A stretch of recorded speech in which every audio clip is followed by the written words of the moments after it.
This episode of Scandal Water contains adult themes and descriptions of violence. It is not intended for all audiences. Listener discretion is advised. Welcome to Scandal Water, where the tea is hot and the conversation lively. Your hosts, Candy And Ashley, will discuss a peculiar story somehow related to the entertainment industry. This podcast might not change the world, but it just might satisfy your thirst for an intriguing tale. Oh, it's that time of day.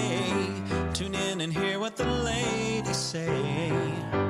It's time to bend your ear when the silver screen appears.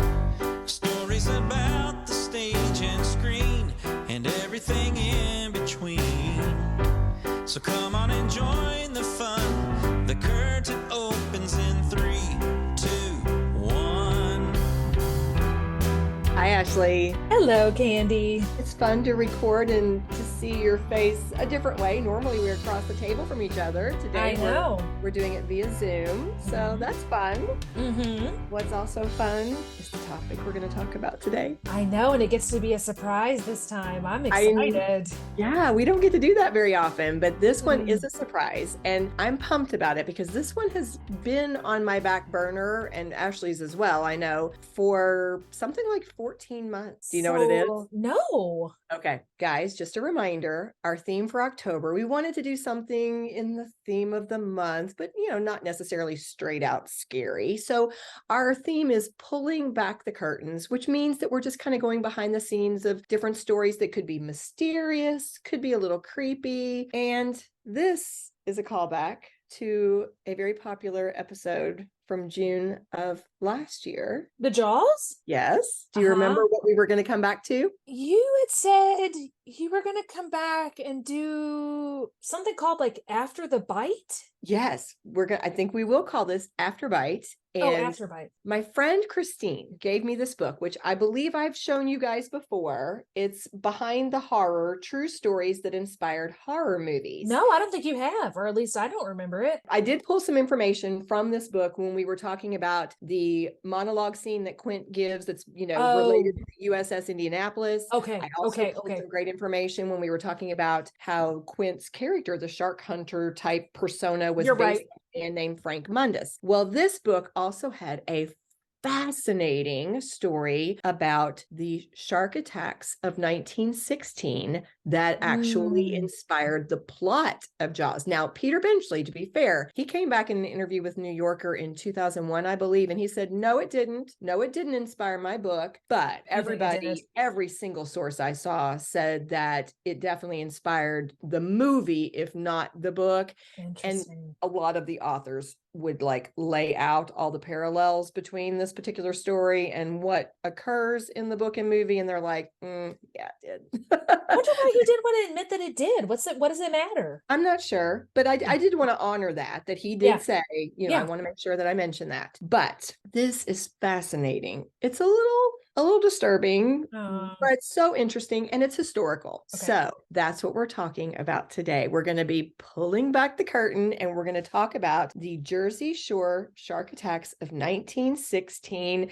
And you guys are going to be able to see and hear, I think, the parallels. I think it's going to be obvious as we talk about some of the things that occurred, how this could have been inspirational to somebody who was trying to create this movie. That's our topic. Are you ready? Yes, I am. Let's dive in. Oh, let's dive in. Ha, ha, ha. So again, the book is a key source, but of course I also pulled multiple articles, everything from Smithsonian to National Geographic to some sources from the original 1916 articles. So you can check all of that out on our show notes. I do want to start out by saying this was one of those cases where time and time again, I would see conflicting information. These 3 articles would say somebody was 10 years old and these 2 would say he was 12, or just lots of different facts that were a little off. So just bear that in mind. I'll try to kind of cue that when it happens. But I think that's something we learned during our Maureen Dallas Watkins episode is newspapers were more like, this is kind of what happened.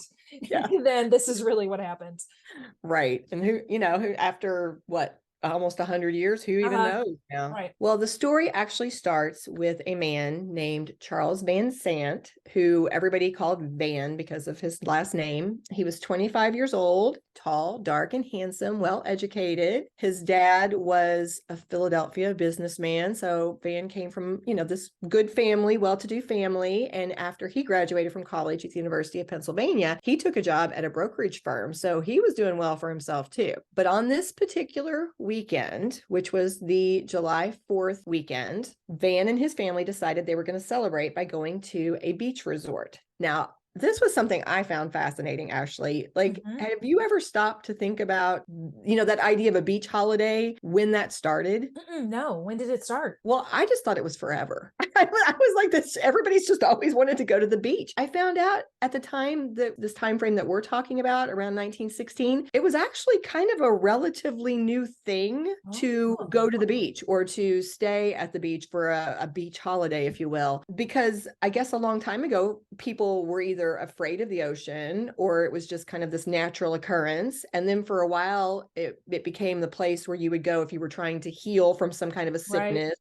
or if you had consumption. Yeah. In the early 1900s, I should also say it became more of a beach holiday thing in Europe first, and then it had to slowly spread. So in America in 1916, it had only probably been a thing for a couple of decades to go to the beach for fun. So have you seen, I'm sorry, I'm interrupt you. This reminded me, have you seen that meme that's circulating where it says, Edward, of course your wife feels better when she goes to the seaside. Your house is full of asbestos. You get her out of the house.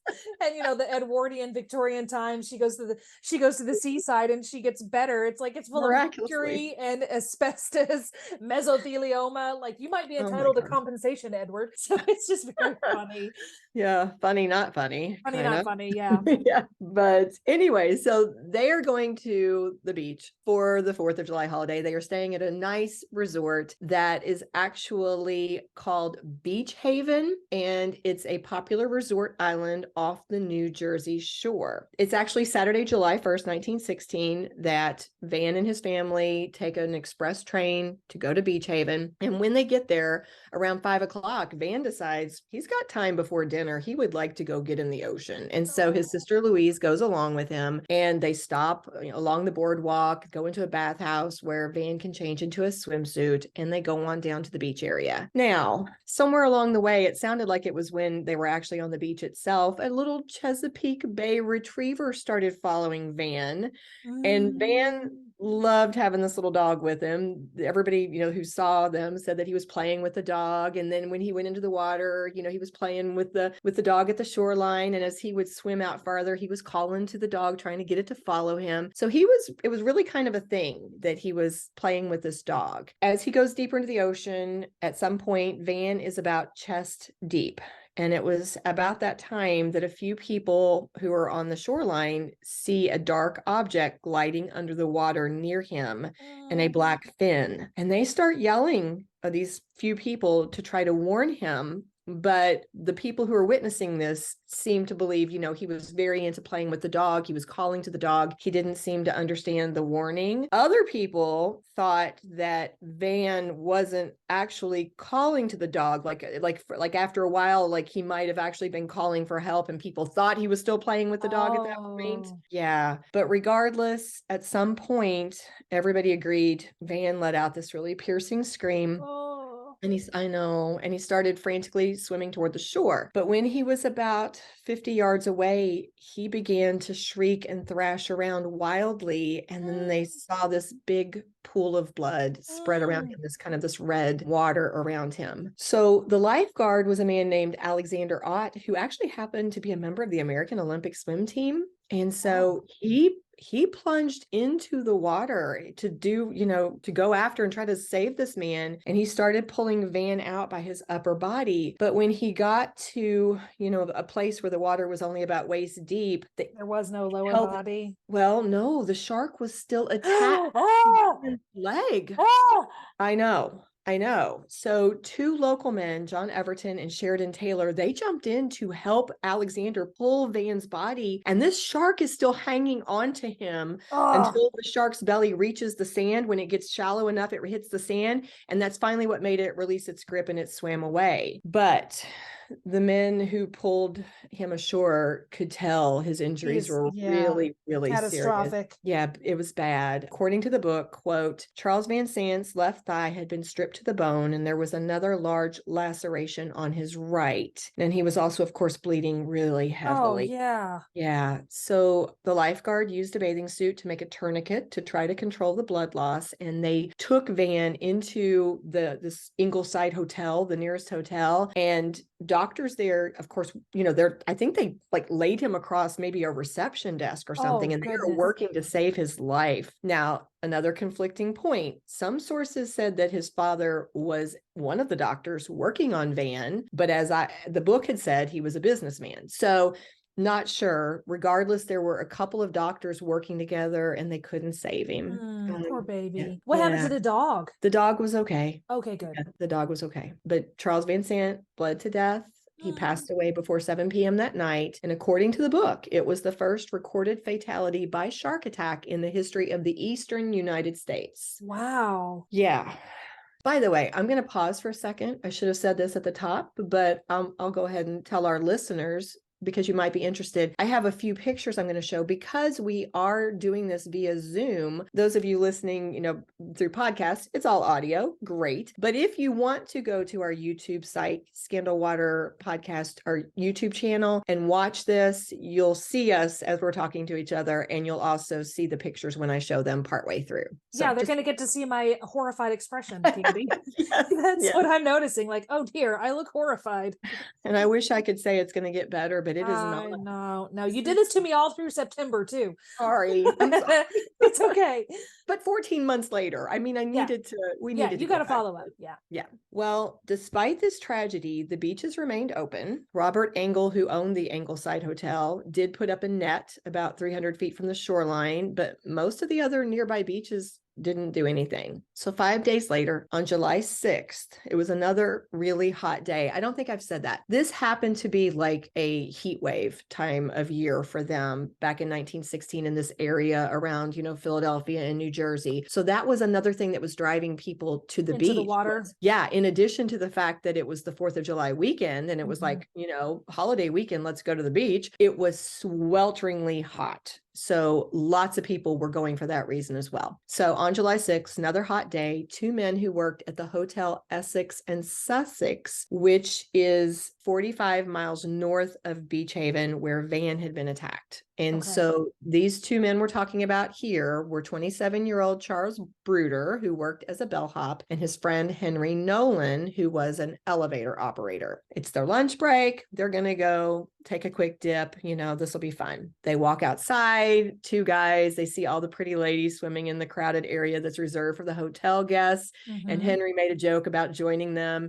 Charles laughs and he tells Henry, no, you can't do that. You've got to stay in the employee area if you want to keep your job, because that was a big thing at this hotel. They had a strict policy that you could not fraternize. You couldn't mingle with the guests. Okay. So they also note in the book that Henry Nolan, the elevator operator, he looked up and he saw one of those guests who was a socialite named Mona Childs standing on her private balcony. And she's like watching everything on the beach that's happening through her pair of theater glasses. And he commented, quote, "You're right, Charles. Mrs. Childs would have my head for sure if I swam anywhere outside the employee section." Yes. So about 2:15 was the time they finally got down to the water, because they had to change into the bathing suits and walk along the boardwalk, all those things. When they enter the water, there are a few other friends with them as well. I'm sure they were other employees, since it was the employee swimming area.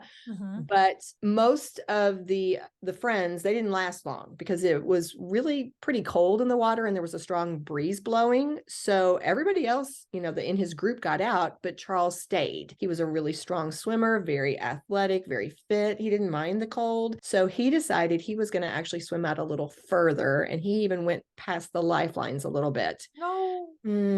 But when he was about 130 yards from shore, he started to scream. So a woman saw a red shape in the water, and she told the lifeguards, George White and Chris Anderson, she couldn't identify what it was. She just saw something red, and like in her mind, she couldn't make sense of it. So she actually told them she thought that there might have been a canoe out there that had overturned. But they quickly figured out, that's blood. There's a person out there surrounded by blood. Oh, So they jumped in their rescue boat and they are like rowing like crazy to get out to this person. Now, I'm going to read one paragraph from the book that explains what occurred, but this is a little graphic. So if you don't want to hear it, maybe just skip forward just like 60 to 90 seconds and you should miss this. It's just one short paragraph that explains what occurred. It says, quote, "Meanwhile, beachgoers watched in horror as the distressed swimmer was flung into the air, blood squirting from the shredded stump of his right leg. oy. When he landed back in the water, the shark lunged in his direction, tearing off his left foot. By the time the lifeguards reached Charles Bruder, he was ghostly white, his face barely bobbing above the water. 'A shark bit me, bit my legs off,' he managed to utter. White," that's one of the lifeguards, "seized Bruder's arm and pulled him into the boat. It was easier than White had expected. Most of Bruder's lower legs had been bitten off. Oh, Moments after they pulled him aboard, Charles Bruder was dead." oh. I know. It's just absolutely horrifying. The woman who had been out there on the balcony with her theater glasses, Mrs. Mona Childs, she saw the whole thing. I through bet her she glasses. did. Yeah. And she called the hotel switchboard and she demanded that the operator send a message to every hotel along the coast that said, "Get out of the water." Smart lady. Yeah. And very forceful. I mean, she was going to be heard. When 2 local doctors arrived, it was too late for Charles, but the manager of the hotel asked them to treat the dozens of women who had like seen what happened and they were fainting or Yeah. actually vomiting Traumatized. due to the awfulness of what they'd witnessed. In addition to the horrible damage that had been done to his legs, Charles Bruder also had 2 other gouges in his body. One was on his thigh and the other was on the right side of his abdomen. And they decided that his death was due to irreversible circulatory shock resulting from the severing of multiple arteries in his leg. Okay, so I'm going to pause for a second. That's a lot coming at you fast, but are you already seeing parallels to Jaws? Yes, I am. Especially as far back as with the little dog, even because the Mhm, dog was with the first with the little boy. But Yes. oh my gosh, 4th of July weekend. I mean, yeah, 4th of July, keeping the beaches open. yes. I mean, one thing after another, even when the way, and I mean, I'm sure this is just how it happens with a shark attack, but the way they would talk about being kind of pulled and tugged. And I mean, that reminded me of the opening scene in Jaws. Yeah. Oh yeah, Yeah. the girl being pulled Yeah. and bobbing. Yeah. Okay. Brace yourself because we're going back in. Oh my gosh. Okay, I could do it. So on Saturday, July 8th, a team of scientists gathered to try to discuss these disturbing incidents. This was something I didn't really realize, and we've alluded to it before, but I got to see it in a lot more detail in these articles. It was a really big deal made about the fact that prior to this time, people really believed sharks were very harmless creatures. They did not even think there were such a thing as man-eating sharks. And so these scientists and these experts who've come together to talk, they're stumped. In fact, a lot of them are like, these are not even sharks. It's a killer whale. It's Why did they think that? Why do they think what? That it's not sharks? No, why did they think that sharks were not harmful? Because honestly, they did not have evidence that they were. I mean, there was even one man, I didn't write this down and include it, but there was one man who would do experiments where he was so adamant about sharks being harmless that he would jump into the water with sharks in front of people to prove it. Like he did this, that was his thing. He was known for it. They didn't have reports of shark attacks. Like they honestly were believed to be very much like they just stay away from humans. Yeah, they left you alone. If you left them alone, they left you alone and they didn't come after people. Like this is unheard of. They are absolutely floored. Okay. They thought killer whales, sea turtles. One newspaper I'd hate to see the sea turtle that did that kind of damage. Well, right? Exactly. There were some crazy theories, but we won't get into that. But anyway, one newspaper article put out the expert theory that it was a freak occurrence and the shark was actually trying to attack the dog. Lots of different things that were being said, but ultimately the group just basically reassured the public they didn't need to worry. This was an exception. And if they just stayed inside the netted areas on the beach, they'd be fine. So that's kind of what came out of that. Okay. And then 4 days later. Is this the little boy? Yes. You know about this? Well, no, I remember, I don't remember the second guy, but I remember from that Mark, whatever his name was, he had that Jaws audio show. Oh, yes. And he described, when you started talking about Charles Van, I thought, oh, yes, I remember this. And I remember the little Inside boy. Jaws. Inside Jaws, that's it. Yes. Yeah. In fact, I referenced one of their sources. Okay. So, and the Daily Jaws had something. They had an article. I pulled some of their pictures, as a matter of fact, and gave them credit for that. Matawan Creek, New Jersey. Matawan Creek is actually a tidal river running from Lake Lefferts and Lake Matawan, if I'm saying that correctly, to the Atlantic Ocean. So this is a place removed from the ocean and the beach and the shoreline situation that we've been talking about, so far. What happened was on July 12th at around 1:20 p.m., there was a retired sailor named Captain Thomas Cottrell who was returning from fishing. And while he was walking across the town's trolley drawbridge, he looks down and he sees this dark shape in the water that's gray and about 8 feet long, and it's moving upstream with the incoming tide. And he immediately knows it's a shark. And he looks over, and there's some other workmen on the bridge as well, and he can see that they saw it too. Like, he's not the only one. So he runs over and he uses the bridge keeper's phone, and he immediately calls the town's barber, John Molson, who's also the chief of police. Okay.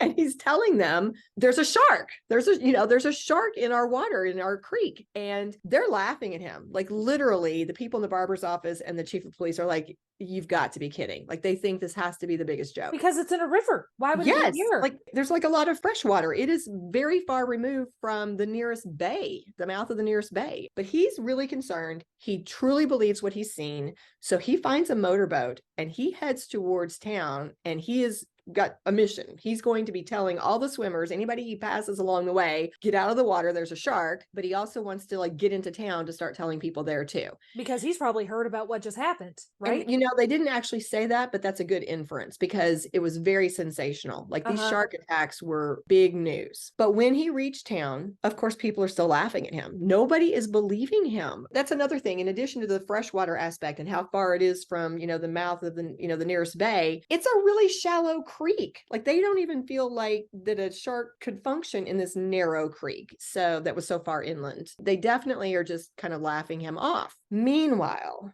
he had just almost crossed paths with this group of 4 boys who were headed down to swim at Wyckoff Dock, which was the kind of local swimming hole. The book said that all of the 4 boys were either 11 or 12, but again, other sources said that one of the boys, Lester, was 10. So I'm not sure, but that's the basic age range. It was about 2 p.m. when they stripped off all their clothes and they jumped in. It's another really, really hot day. The boy closest to the shore was Albert O'Hara, and he was the first boy to notice that something was wrong because he felt something rough brush against his leg, and he looks down and he sees the tail of this huge fish. And right about that same moment that he's registering that, this other boy named Johnny Carton, he saw what he thought looked like a, quote, old weather-beaten board that was kind of just drifting along on the surface of the water. Now, Lester Stillwell, he's the boy that we've already referenced, who's either 10 or 12. He was in a deeper part of the water. And about that time, he calls out to his friends, watch me, I'm floating. And as they turn to look at Lester, they saw a big splash and they hear him scream and his body begins to jerk violently. And then as they watch, they actually see the mouth of the shark close around him. And then there's a struggle. And then the water turns red and Lester disappears from view. And these boys, you can just imagine the horror.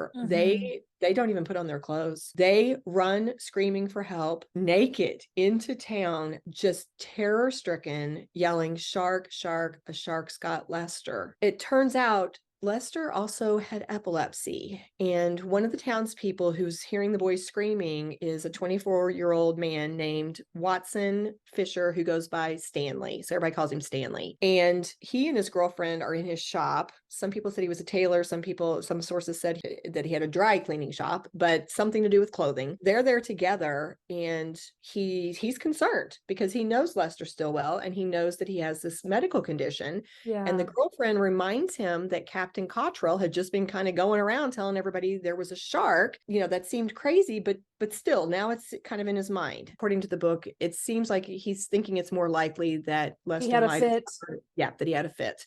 Okay. And regardless, he knew he needed help. And so he needed help immediately. So Stanley heads out. He's going to go down to the creek to help, down to the dock. And he sees two of his friends, Red and Arthur, in the street. He tells them, come with me. They go down to Wyckoff Dock. And when they reach the creek, it was still blood red in that area. So it had been about half an hour since Lester had disappeared. They knew it was not looking good. The townspeople are gathering on the banks. Now, again, this is another place where some sources conflict, because some people say that Stanley and his friends just went directly into the water, whereas the book says they were in a rowboat first. Other sources agree there were some people in a rowboat kind of using long rods to probe the water looking for Lester. Yeah. Not sure if Stanley and his friends did that first, but I'm going to go with that version, that Stanley and his friends got in the rowboat first. It wasn't working. They couldn't find anything using the rods. According to the book, they changed into trunks and they went ahead and got into the water. That is so brave.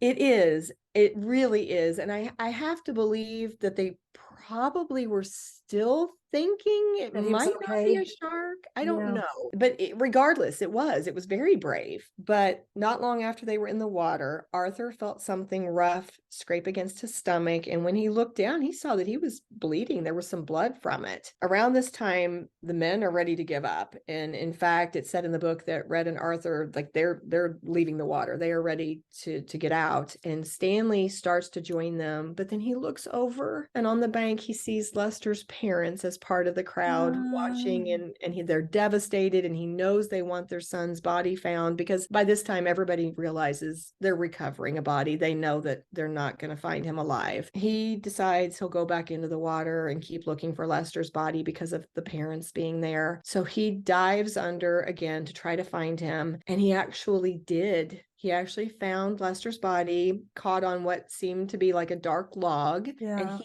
pulls Lester to the surface. But as he's now trying to pull Lester toward the bank, suddenly teeth close around his leg.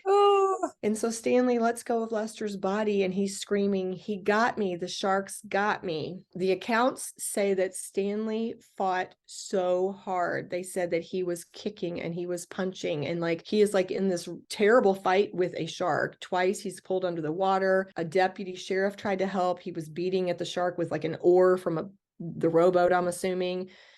Finally, it let go, and some people in the bank threw a rope to Stanley, and he pulled, and it said in the book they used a motorboat to try to help him as well. So I don't know if they're, trying to kind of use that to pull him, but regardless, somehow he gets out of the water. And a doctor who was there saw there was a huge piece of flesh missing from Stanley's right thigh. Several sources said it was about 10 pounds worth.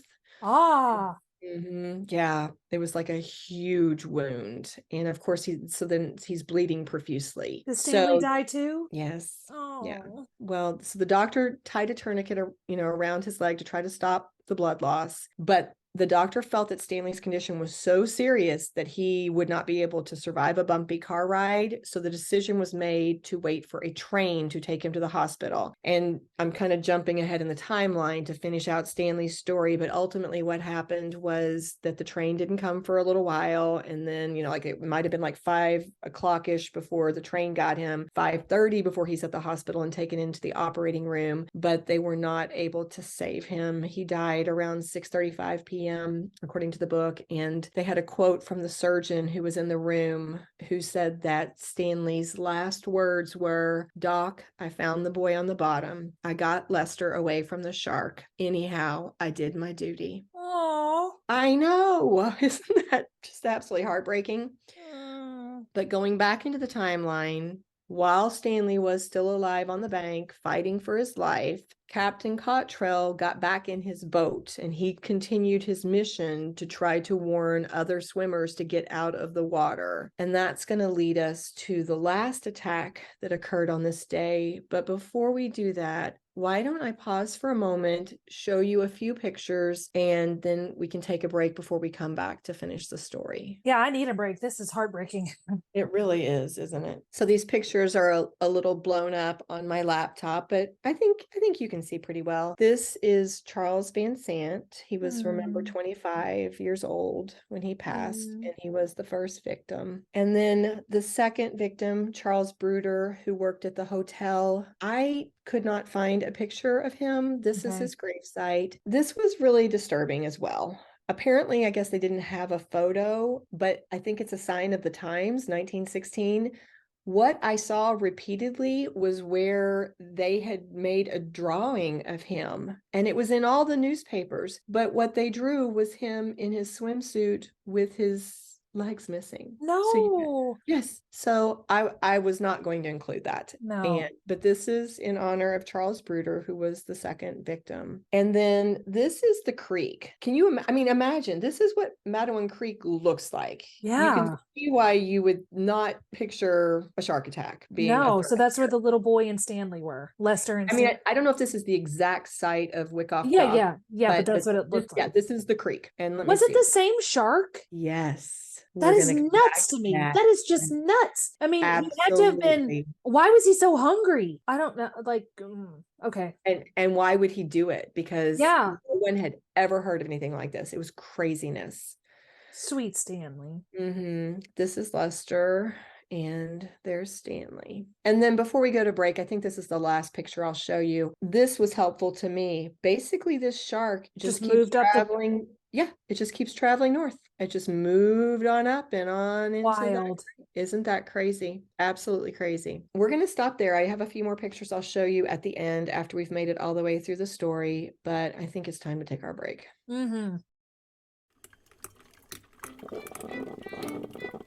If you love Scandal Water and would like to help us keep the tea brewing, simply go to www.buymeacoffee.com/scandalwaterpod, where you can become a monthly supporter or give a one-time gift. Cheers! Well, we are back from our break and ready to move back into the story. So remember, we'd left off with the shark attack on Lester and Stanley. Yes. And so now it's been about 30 minutes since Stanley came out of the water, and we are about half a mile from Wyckoff Dock where they were attacked. Okay. And in this particular place along the creek, there were two brothers named Michael and Joseph Dunn who were playing with their 16-year-old friend, Jerry Hourahan. Now, they never gave us Michael's age at all. And Joseph was listed as being 12 in the book, but he was listed as 14 in several other sources. So basically, we've got 3 teenagers probably in the creek swimming. But one thing that came up in several sources was the teens did hear some yelling in the distance, and it sounded like a warning. They couldn't make out the exact words, but they heard the word shark. Now, I don't know if this was the captain who was yelling, or if a lot, other people are now joining the mission to get the word out, but somebody had shouted this warning. According to the book, Jerry and Michael climb up the ladder, to get onto the dock and out of the water. But when they turn to look back to find, for Joseph, they see Joseph's head bob under the water like he's being hugged. And then suddenly the water turned red. Oh my gosh, the shark, what is up with him? I know. So these boys, they link arms to make themselves kind of like this little human chain. And Michael, who's brother to Joseph, he's actually getting down into the water to grab his brother's hand. Oh my gosh. And he somehow manages to pull and wrestle him away from the shark. Yeah. Now, about this time, 2 men who were nearby, they've come upon the scene, and I'm sure there's a lot of yelling and things. And so they help get Joseph out of the water and onto the bottom rung of the ladder.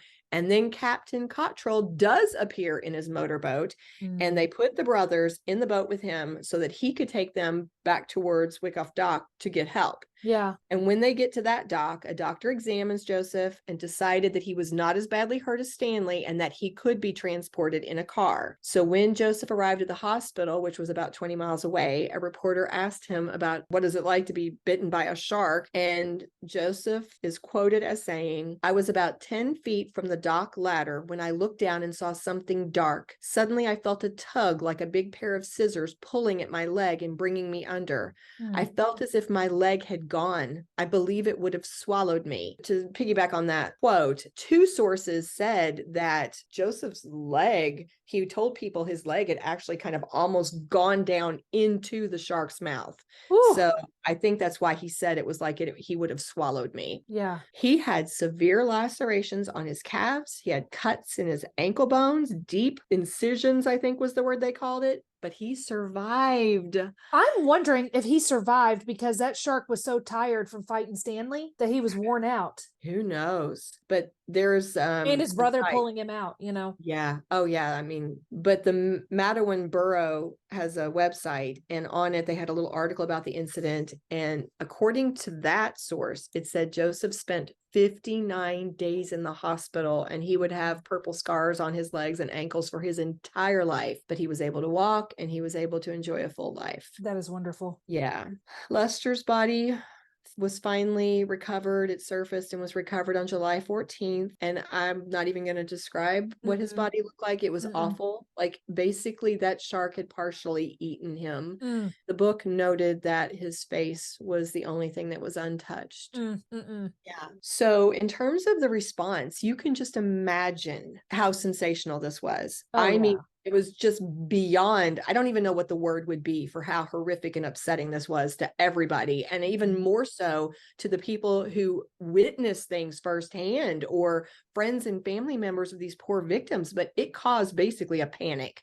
Right after the attacks, people from the Matawan Creek would go down and shoot into the water trying to kill the shark because they're thinking this shark could still be in their creek. According to an Business Insider article, quote, New Jersey fishermen, Coast Guard members, and townspeople threw sticks of dynamite into Matawan Creek and used wire nets to try to capture the offending animal. So they're using dynamite and shotguns to try to clear their creek. That's going to kill all kinds of fish. Well, yeah, and probably a little dangerous to people who might have been around too. But I mean, I can see how they would be panicked. Yeah. All along the coast, many communities were putting up fences around their beaches, people putting nets in the water, all those things. An article published July 14th, 1916 in the Philadelphia Inquirer, which was again the same day that Lester's body was found, said that President Woodrow Wilson called a cabinet meeting and the White House agreed to give federal aid to, quote, drive away all the ferocious man-eating sharks which have been making prey of bathers. Okay, so at this point, do they not realize it's the same shark?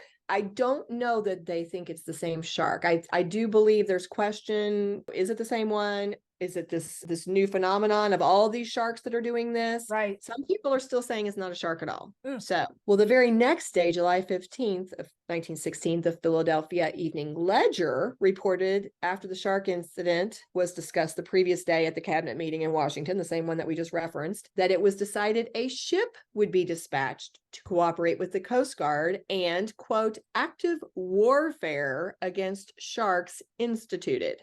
Wow. It basically turned into a free-for-all, much like you see in the movie Jaws, where people were like, a 2012 Smithsonian article said that a lot of coastal communities were offering rewards to people who could bring in sharks. They would give so much a head per shark that was killed. All these fishermen were going out. They were bringing in sharks. I mean, it became a rage. One newspaper declared it a new sport. There's all kinds of photos of people standing there, usually men, with sharks that they have captured.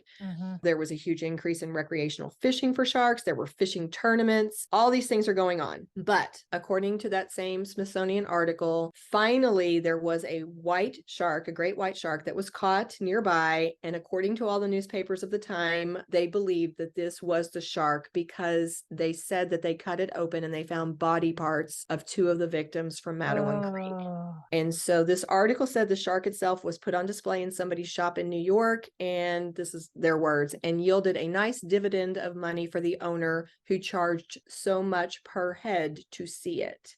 That's gross. So the man who was given credit for actually capturing the shark was a man named Michael Schleicher. And we do have a picture I'm going to show you of him in a minute, posing with the great white shark that he caught on July 14th, 1916. The article and the picture were featured in the Bronx Home News. And not only because of finding flesh or parts of the victims inside it, like that was one thing that led people to believe, yes, this is the shark, but also the attack stopped. Like there were no more attacks. That would do it too. Yeah. Yeah. On the flip side, even to this day, there are some people who question, was it really a great white shark in the water of that creek? What did they think that it was? Well, let me share this. According to George Burgess, who is a former director of the Florida Program for Shark Research and a curator for the International Shark Attack File, he told Business Insider that the 1916 attacks were only one of 2 times in recorded history that a single shark perpetuated multiple attacks on humans. So people question it because twice in history, right? This is so unusual. Typically sharks avoid humans. And a lot of times they say when there are the rare cases in which the sharks attack a swimmer, they say it's usually an accident or a hit and run, or it's mistaken the human for something else, like another animal. So that's one of the reasons why they question it. However, he said, this George Burgess fella had a quote that said, animal populations, much like humans, sometimes have deranged individuals. Now, to answer your question, some people argue that it had to be a bull shark that was in the creek, because bull sharks are known to inhabit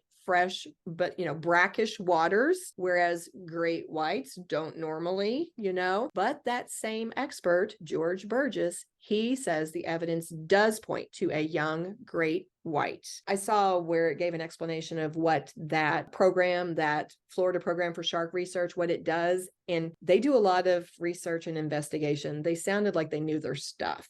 Okay. And it seemed like he's convinced it really was a great white, and it was this one that did it all. Almost like a serial killer in a person. It's like a serial killer of a shark. Yes. Except that sadly, serial killers are pretty common in our society, where it sounds like this is incredibly rare. Because they said it is like people. You have a deranged individual, so they have this deranged shark that's just going around chomping people. Yeah. Well, before we do our armchair, why don't I quickly catch you up on pictures, and then we'll chat. So here are a few more photos, picking up where we left off. This was in the newspaper at that time frame. This was a picture of somebody obviously shooting into the creek after the shark attacks. Man. And then here we have one of the many, many photos you could find that were in the newspapers or being circulated at that time of people bringing in sharks because they were just after them. I mean, it was a huge... That doesn't look like a shark that killed all those people, though. Yeah. Well, according to the reports here, actually, this is not it yet. This is another one. If you can see the title, it says man-eating shark of variety, which infests Atlantic. And here's another group of men standing over a shark that's been killed. Like it was a thing. That also reminds me of Jaws. Yes, 100%. This is the one that they think... That looks like Jaws. Isn't it? It's very scary looking. Whew-wee. Yeah.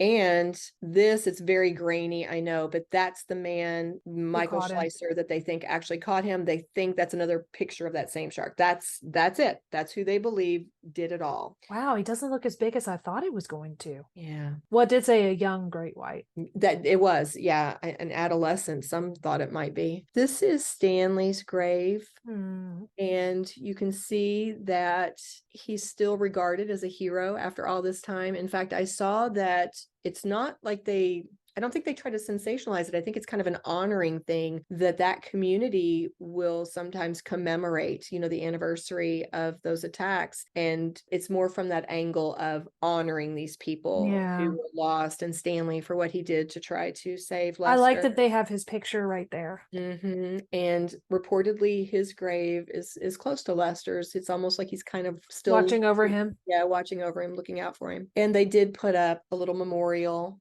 on that site that talks about the Matawan shark attacks that occurred in that area. So that's what's the one in the middle? What does that say? If that's just a picture of it, I can't see what I cannot even tell. I'm sorry. That's okay. I think that's just a picture of the creek, maybe. That looks like it, yeah. And this is just one more picture of how they commemorate and honor them when they do their annual. Honestly, I'm not sure if it's an annual thing, but they recently hit like one of the big anniversaries. And yeah. so this a is milestone. Maybe yes. like in 2016, it would have been the 100 Yeah, years. I believe you could be right. I think that's what it was. And I believe that's my last photo. Let me double. Yes, that's it. Armchair psychologist. So for our armchair, Ashley, if you have other thoughts, I'd love to hear them. But so what I kept seeing across source after source was almost how unfair and tragic it is that sharks have become so reviled and so feared and have become like public enemy number one, really because of two sensational things. I mean, other things as well, I'm sure, but primarily these 1916 shark attacks and then the Jaws phenomenon. And they were saying, so many of the sources were saying they really will leave you alone. Like, yes, they look scary and certainly they can do a lot of brutal damage if they get hold of you. But for the most part, these are just creatures who will leave you alone if you leave them alone. And it's really a bit unfair what we've done to them. So I thought I would ask you that, and then we can talk about anything else that you find interesting. Gosh, I mean, I think that they've kept me out of the water, you know, it keeps me out of the water. It's better to be safe than sorry. Most 99% of them could be nice, but I just don't want to take that chance to run into the 1% that isn't. It just, I don't know. I don't know how I feel about it. Obviously, this was one shark that was completely deranged. Who knows if it had some kind of, I don't know, did sharks get rabies or just something like that? What fascinates me is how it just kept going. And you would think that something, maybe I'm coming from the Jurassic Park thought where once the T-Rex feeds, it's not hungry again for a while. But this shark was just attacking and attacking and attacking. And why? What is it? What's its purpose? It just seemed nuts to me. So I don't know if I'm answering your question, but those are my impressions of what is up with this one particular shark that's causing it to do this, and then to divert into a creek, of fresh water. It just sounds like something that was a freak of nature, but was scary enough that it has done over 100 years worth of legacy damage. Yes. And I mean, I'm the same way. I have been afraid of sharks ever since I saw Jaws. And this story did nothing to alleviate that. Not going to help it at all. How many people tell me it's rare? Because you're right. It may be really rare, but if it happens to you, it's going to be horrific. Yeah. Horrific. I will say that have you ever petted a shark? Have you ever gotten the chance to do that? No, you have? I have. I went to an aquarium in northern Kentucky and they had a shark exhibit. Well, I mean, they're not, but they would say take 2 fingers and you can dip it in, and you could run it across the top of their body. And when you described, one of the victims said that it felt very rough. They feel like light sandpaper. That's what their skin feels like, to me at least. The ones that I got a chance to pet, and it felt like sandpaper. I mean, you're not in the water with them, obviously. They're in a little tank, and as they go by, they say you can take your 2 fingers and just do that. But they were small. Were you afraid to put your fingers in there? No, not once their mouths were gone. No, their mouth goes past you. Like, say this is the mouth, and it goes past, and you do that. Yeah, it was fascinating. Yeah, I think I will always be afraid of sharks, but I think the one thing that occurs to me is I don't think it's fair that we just go hunt them, that we make them extinct, that we just kind of go after them and turn them into sport necessarily. I mean, I think definitely try to find the one that did all that stuff, but after that, for sure. No, I'm just talking like in general, like today, like today, if people are just like, I just want to go kill a shark just to kill a shark. I mean, I know that there are sports and people do hunt things, and that's a separate thing, but I hate the thought of everybody reviling them to the point of wanting to wipe them out. Like, I don't think that's fair. Yeah. Well, I did see the parallels the whole time I was doing this. I mean, if Peter Benchley was unaware of those shark attacks, then he must have had other personal experiences. I don't know. It reminds me of the whole Maverick question we've been touching upon the last few years, where they wrote that article and then the sequel came out. They're like, there's a lot of similarities, but I don't know. I'm not calling Peter Benchley a liar. I'm just wondering why he didn't want to acknowledge. Maybe it's something to do with copyright. Maybe it was because if I say this is similar, I'm liable. I don't know. But it just makes me wonder, what was his reason for saying, because it is so similar. And if it's not, then why not just make it completely different and make it up? Perhaps, I know he grew up by the ocean, so maybe other stories had filtered to him. Maybe there were some other experiences people had. And I'm going to guess that shark attacks, there are a lot of similarities, right? In what they do to people. So maybe he heard some other stories, but still, it's the dog, it's the little boy, it's the bobbing, it's so much of it. Yeah. The whole time I was researching this, I couldn't get Jaws out of my mind. Yeah. Well, I thought that was fascinating. I'm glad that after more than a year, we had a chance to go back and pull back the curtain and share the story of what we feel sure was inspirational for the movie, if not the book. That's right. You grossed me out. Well done.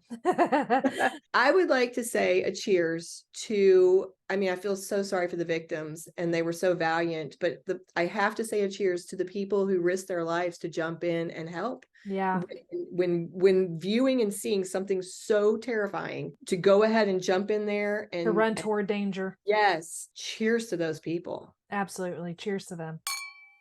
If you love what we do, please rate and review our show. Or you can become a supporter by making a donation through buymeacoffee.com/scandalwaterpod. Whether a single gift or a recurring monthly donation, it would go a long way towards supporting our work and allowing us to keep the tea brewing. At our website, www.scandalwaterpodcast.com, you can submit questions or your own story ideas, access our sources and show notes, see the merch we offer for sale, and more. You can join the Scandal Water community through our Scandal Water Podcast Facebook page, or follow us on Instagram or TikTok at Scandal Water Podcast. This episode was executive produced by Candy Thomas, that's me, and Ashley Raymer Brown, that's me. It was researched and written by Candy Thomas and edited by Ashley Raymer Brown. A special thank you to Josh Martin, who wrote, composed, and performed the Scandal Water theme and other music. Matt C. Adams, who created the artwork, and Joshua Reith, who designed our website and provides ongoing technical support. As a reminder, this podcast is purely for entertainment purposes. The thoughts and opinions of the host during each episode of Scandal Water are their own and do not reflect the opinions of any future guests, advertisers, or clearly professional psychologists. Thanks for listening.